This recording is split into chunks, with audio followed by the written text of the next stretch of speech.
दुनिया के इतिहास का बड़ा इकोनॉमिक क्राइसिस। अमेरिका में जो बैंक 100 साल पहले बने थे, जिन पर लोगों की पूरी जिंदगी की कमाई डिपेंडेंट थी, लेहमैन ब्रदर एक 150 साल पुराना बैंक दिवालिया। और ठीक इसी समय 31 अक्टूबर 2008 को एक 9 पेज का डॉक्यूमेंट पब्लिश होता है। ये डॉक्यूमेंट किसी सतोशी नाकामोटो के नाम से आया था होगा, लेकिन कौन था ये Satoshi Nakamoto? Satoshi Nakamoto. Bitcoin आखिर है क्या? 3 जनवरी 2009 को सतोशी नाकामोटो ने बिटकॉइन का पहला ब्लॉक बनाया, जिसे जेनेसिस ब्लॉक कहा गया। शुरुआत में बिटकॉइन की कीमत 0 थी। यह सिर्फ कुछ कंप्यूटर के बीच का एक खेल था। लेकिन 22 मई 2010 को फ्लोरिडा के एक प्रोग्रामर लाजलो ने 10,000 बिटकॉइन देकर 2 पिज्जा खरीदे। लेकिन आज के हिसाब से देखा जाए तो 10,000 बिटकॉइन की कीमत लगभग 60 से 70 हजार करोड़ रुपए के पार होती है।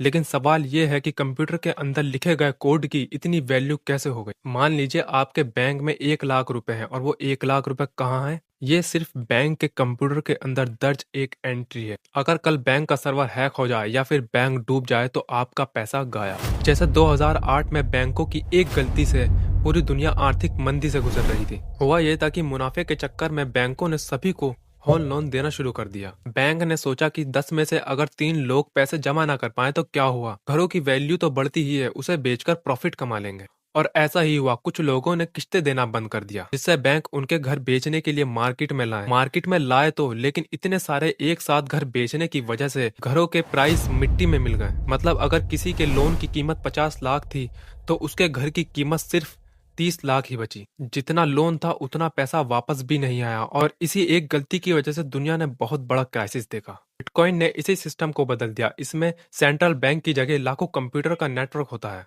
और इसे सुरक्षित रखने के लिए इस्तेमाल होता है क्रिप्टोग्राफी। क्रिप्टोग्राफी का मतलब है गणित का एक ऐसा चक्रव्यूह जिसे भेदना नामुमकिन है। जब आप बिटकॉइन खरीदते हैं तो आपको एक प्राइवेट की मिलती है। ये एक डिजिटल चाबी है। इस सिस्टम को हैक करने का मतलब है कि दुनिया भर के लाखों कंप्यूटर को एक सेकंड में एक साथ हैक करना, जो आज के टेक्नोलॉजी के हिसाब से नामुमकिन है।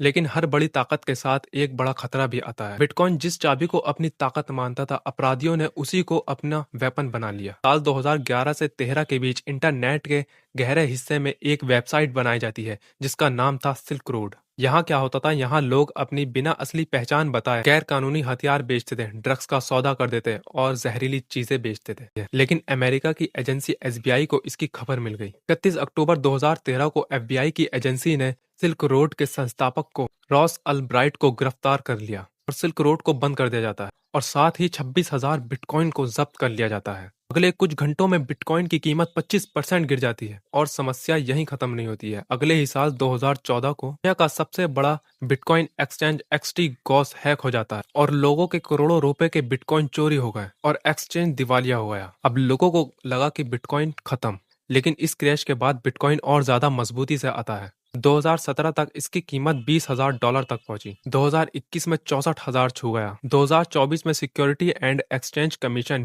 अमेरिका की सबसे बड़ी फाइनेंशियल रेगुलेटर, ने बिटकॉइन को अनुमति दे दी और एलन मस्क की कंपनी टेस्ला ने 1.5 अरब डॉलर के बिटकॉइन खरीदे। 2025-26 में यह बिटकॉइन $77,000 तक पहुंचा।